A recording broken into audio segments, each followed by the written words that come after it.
उनसे कहता हूँ जो ज़िम्मेदारान हैं, यार कोई दिन तो पाकिस्तानियों को ऐसा भी मनाने दो कि इनको एहसास हो कि हम आज़ाद हैं। जगह जगह नाके लगे हुए हैं, किसी को कागजात तेरे पूरे नहीं हैं, किसी का तेरे पास लाइसेंस नहीं है। ये जश्न आज़ादी वाली रात भी यही तमाशा लगा रहा। और जिन बेचारों की रात सारी अगला दिन भी थानों में गुजरा, फिर अदालतों में ज़मानतें करवाने गुजरा, जिनको ये रात 20, 25, 30 हज़ार में पड़ी, जिनके वालिदैन को, उनका तो यौम आज़ादी हो गया ना। कोई है इस पर तवज्जो करने वाला? मैं बड़ों से कह रहा हूँ, बड़ों में जो आपस में एजाज़ात बांट रहे हैं, उनमें कोई ऐसा है जिसको पाकिस्तान की फ़िक्र हो?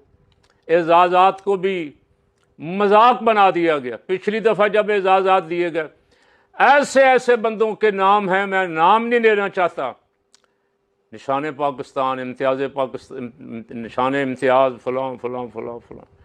भाई इनकी कंट्रीब्यूशन क्या है, इन्होंने मुल्क की क्या खिदमत की है? वो कहते हैं इन्होंने बूट अच्छे पॉलिश किए। बूट पॉलिश करने पे इनामात और एजाज़ात की बारिश हो रही।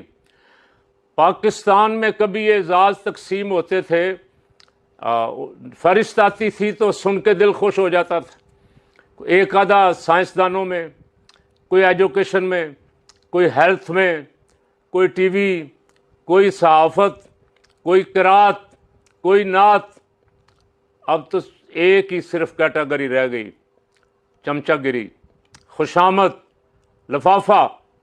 वो मुल्क का कीमती सरमाया है लफाफे और बूट पालशिए।